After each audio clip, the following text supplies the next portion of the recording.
प्रभु जी मुझे चरणों का रख लो सेवादार।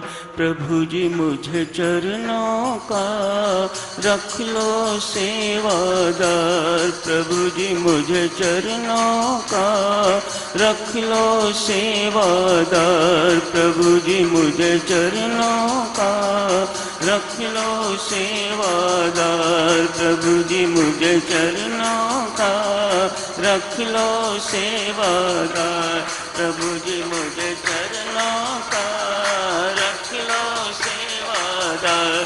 प्रभु जी मुझे चरणों का रख लो सेवादार।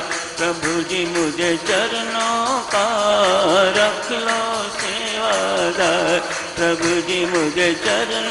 का रख लो सेवादार।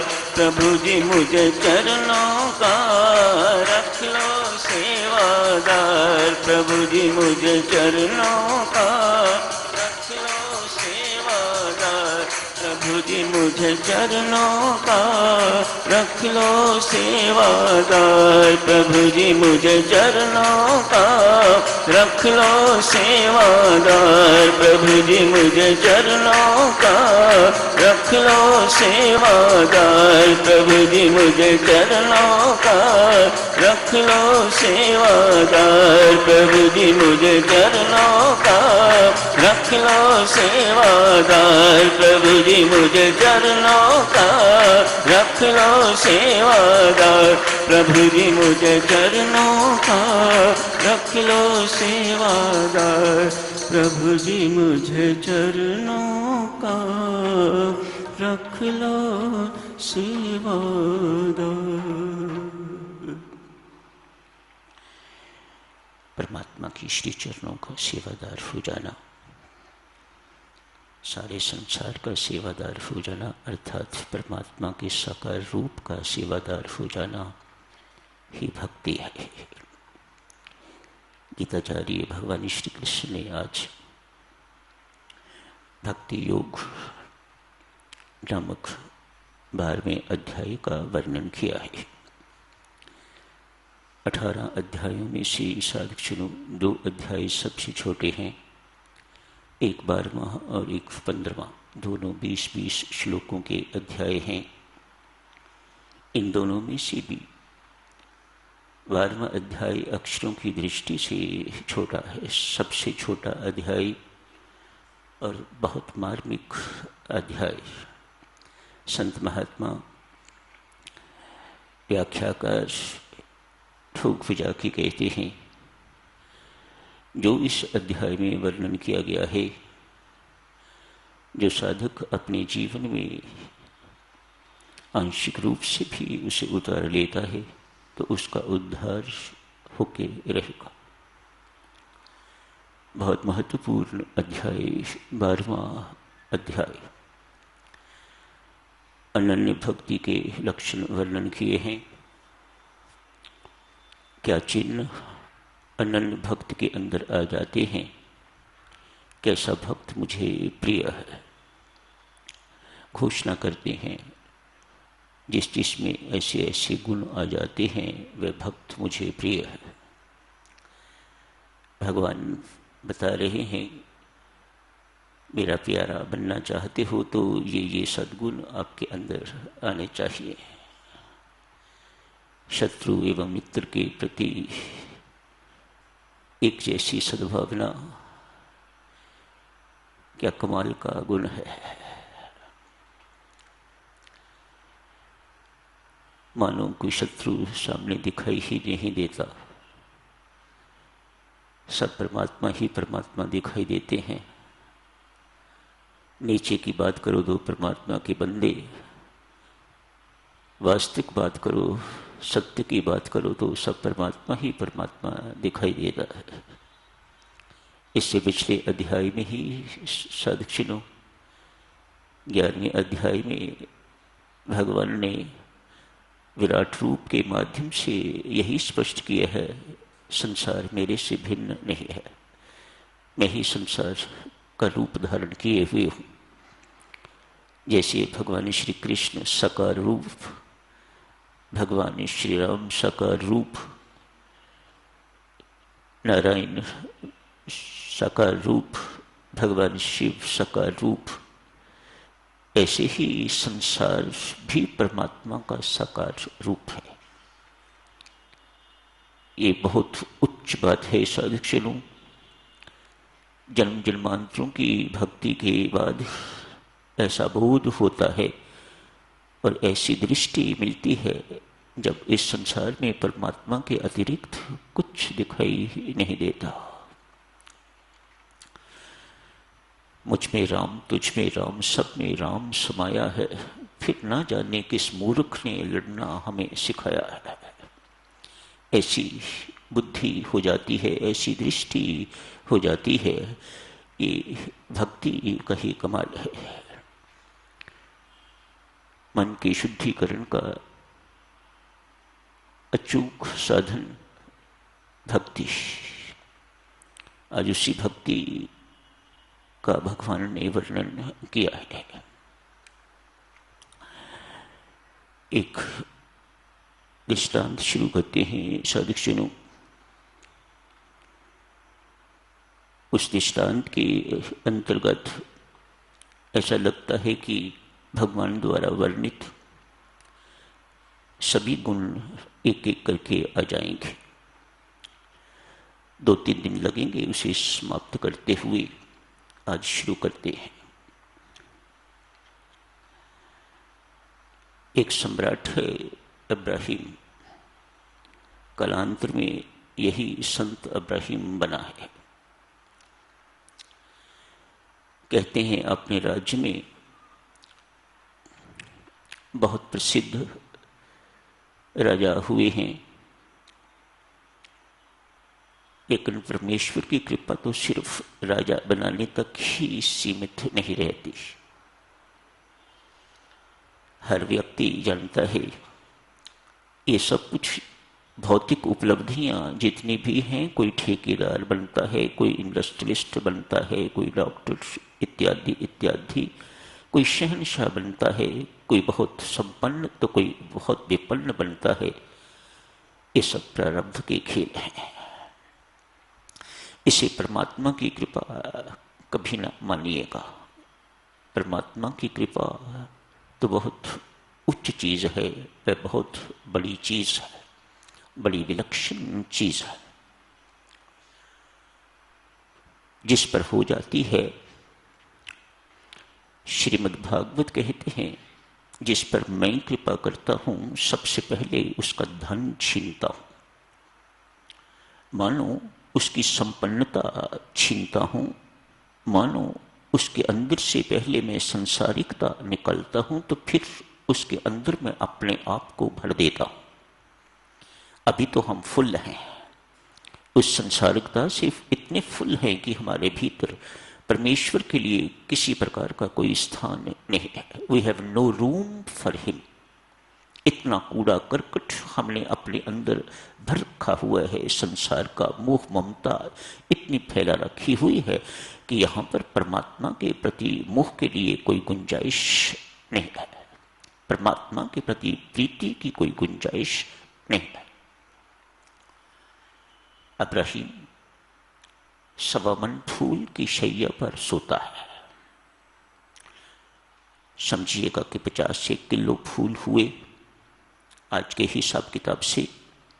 रोज उसकी शैया पर इतने फूल बिछते हैं और राजाधिराज उस पर रात्रि को विश्राम करते हैं।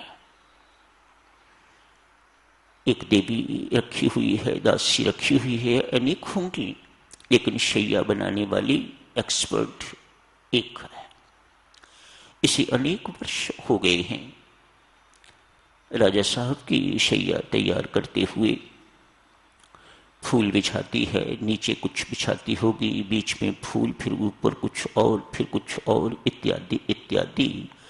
ऊपर तो कोई रेशमी चादर ही होती होगी। उस पर राजाधिराज सोते हैं। गरीब आदमी के अंदर भी तो साधुजनों दिल होता है, मन होता है, सब कुछ होता है। आज बेचारी का मन थोड़ा फिसल गया। राजा साहब 10 बजे से पहले सोने के लिए नहीं आते। मैं बिछाती हूं ये बिस्तर, इतने वर्षों से कभी लेट के नहीं देखा इसके ऊपर। आज इस पर अभी 8 ही बजे हैं। मेरा यूजुअल टाइम है बिस्तर बनाने का, शैया तैयार करने का, मैंने कर दी है। अभी राजा साहब के आने में 2 घंटे का समय है, तब तक सो के देख लेती हूँ। उनके आने से पहले ही मैं बाहर निकल जाऊंगी ताकि वो मुझे देख ना सके। ये परमेश्वर की कृपा देखिएगा, किन किन साधनों से जिस पर वह कृपा देवी करना चाहता है, कैसे कैसे कड़े साधन, कैसे कैसे दूसरी तरह के साधन, किस किस प्रकार के वह साधन अपनाता है अपनी ओर खींचने के लिए, अपनी ओर आकर्षित करने के लिए, अपना बनाने के लिए। ये है परमात्मा की वास्तविक कृपा। आज देखो किसके ऊपर ये कृपा होने जा रही है। देवी दासी हिम्मत करके तो शैया पर लेट गई है। गुदगुदा मुलायम बिस्तर लगा, नींद आ गई। आंख लग गई, आंख लग गई। 1 घंटा व्यतीत हुआ। 10 बजे राजा साहब पधारे हैं। देखा कि ये दासी मेरी शैया पर सो रही है। हुक्म दिया, हंटर्स मंगवाए। कोड़े मारे गए उस दासी को जगाने के लिए, उस दासी को डांटने डपटने के लिए। कहते हैं उन कोड़ों की बहुत पीड़ा हुआ करती है।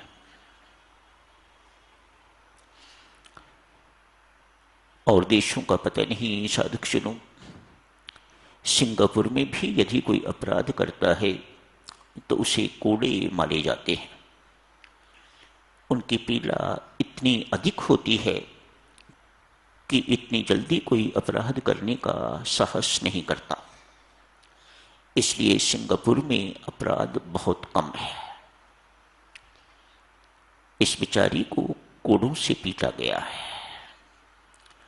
बेबस कुछ कर नहीं सकती, ऊंचे जोर जोर से रो रही है, चिल्ला रही है। थोड़ी ही देर के बाद अपना चिल्लाना बंद करके तो हंसना शुरू कर दिया है। राजा साहब ने हंटर फेंका, जिसे मारना था, वो चाबुक जो भी है उसे कहते हैं, उसे फेंका। पूछा पहले रो क्यों रही थी और अब हंस क्यों रही हो? कहा राजा साहब मेरे से बहुत बड़ी भूल हो गई है। मुझे आपकी शैया पर लेटना नहीं चाहिए था, उसकी आपने मुझे सजा दी, कोड़े मारे अपने हाथ से। सामान्यतः आपके नौकर चाकर जो आपके एम्प्लॉइज होते हैं वह कोड़े मारते हैं। आपको तकलीफ करनी पड़ी मेरे कारण, मेरी भूल के कारण। पीड़ा इतनी थी कि मेरे पास रोने के अतिरिक्त और कोई चारा नहीं था।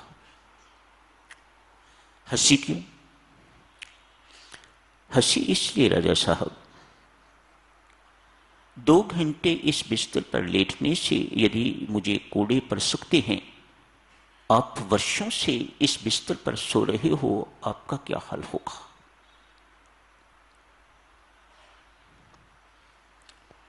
राजा साहब ने इतनी बात सुनी,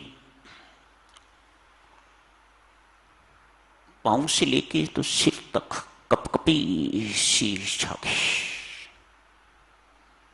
ये आज परमात्मा ने अपनी कृपा का पहला झटका अब्राहिम को दिया है। मानो तैयारी शुरू हो गई। इस अब्राहिम को अपनी ओर आकर्षित करने के लिए परमात्मा प्रयत्नशील है। ढंग है देवी करने के, तो वे सब कुछ तत्काल कर सकते हैं, इंस्टेंटेनियसली कर सकते हैं, लेकिन अपना ढंग अपनाते हैं, अपने विधान के अनुसार उसी में परमात्मा रहना ठीक समझते हैं, हमें सिखाने के लिए कि अपने जीवन को डिसिप्लिन रखो, अपने जीवन को अनुशासन में रखो, जहां कहीं फिसलोगे वहां फिसल जाओगे, ऐसी गलती ना करना, मैं कभी नहीं करता। सो परमात्मा ने अब्राहिम को आज पहला झटका दिया है। अपनी छत पर, महल की छत पर आज टहलने के लिए बादशाह सलामत गए। देखा तो वहां दो चार व्यक्ति पहले ही टहल रहे। ये कौन है? ये कहां से आ गए?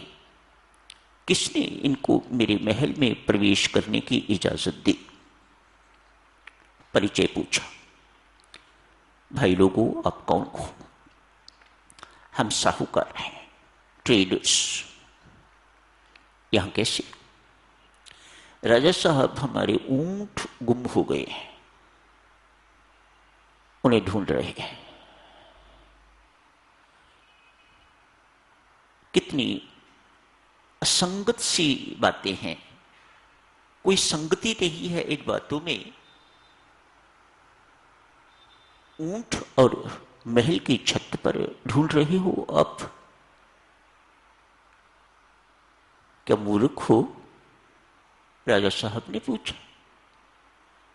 कहा, ऊंट महल में कैसे प्रवेश करेंगे, और फिर महल की छत पर आप ढूंढ रहे हो, यहां तक ऊंट कैसे पहुंच सकेंगे? क्या ये बात संभव है? राजा साहब, यदि ये संभव नहीं है तो सवामन फूलों की सेज पर सोते रहने से परमात्मा की प्राप्ति भी संभव नहीं है। आज परमात्मा ने दूसरा झटका अपनी कृपा का दे दिया।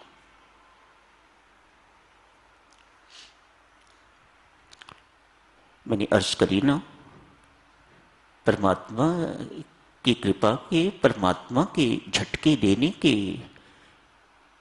नवीनतम साधन, बड़े विलक्षण साधन, सिर्फ अपनी ओर आकर्षित करने के लिए ये परमात्मा की वास्तविक कृपा है। जब परमात्मा किसी को संसार से हटा के तो अपनी ओर आकर्षित करना चाहता है, अपनी ओर खींचना चाहता है, जब आपके पांव क्लबों की तरफ न जाके तो सत्संगति की ओर मुड़ने लग जाएं, तो समझ लीजिएगा परमात्मा की कृपा का शुभारंभ आपके जीवन में हो गया है। इस वक्त लोग आराम कर रहे हैं, सो रहे हैं, वर्षा का दिन है, इतनी जल्दी उठ के क्या करेंगे? आप इतने सारे यहां आए हो तो ये परमात्मा की कृपा है। परमात्मा अपने साथ आपका प्रेम डलवाना चाहता है संसार और संसारिकता से प्रेम तोड़ के तो मेरे साथ प्रेम जोड़िएगा। मैं तोड़ने के लिए नहीं कहता, आप ये नहीं कर पाओगे। मैं मात्र इतना कहता हूं, मेरे साथ प्रेम जोड़ो, तोड़ने का काम मैं खुद कर लूंगा। आप मेरे साथ प्रीति जोड़ो, सत्संगति में आना, यहां आके जप करना, अधिक से अधिक जप करना। धन्य है वह साधक साधकजनों जो सारी सारी रात बैठ के तो जप करते हैं। सोचें कितनी प्रीति, कितनी लगन उनके अंदर परमात्मा ने भरी होगी, जिसके कारण वे सारी सारी रात बैठ के तो राम राम राम राम जपते हैं। क्या ये आसान बात है? नहीं, ये परमात्मा की कृपा का साक्षात प्रमाण है। उसकी कृपा के बिना, उसकी इच्छा के बिना उसके दिए हुए समर्थ के बिना सारी रात बैठ के कोई राम राम नहीं जप सकता। हाँ, टीवी तो देख सकता है, टीवी पर प्रोग्राम सारी रात देखा जा सकता है, जुआ ताश इत्यादि सारी रात ये खेला जा सकता है, कोई और प्रोग्राम हो इत्यादि इत्यादि किया जा सकता है, लेकिन सारी रात बैठ के राम राम जपना ये परमात्मा की कृपा के बिना नहीं हो सकता। जारी रखेंगे साधक जन इस चर्चा को कल। आज यहीं समाप्त करने की इजाजत दीजिएगा। धन्यवाद।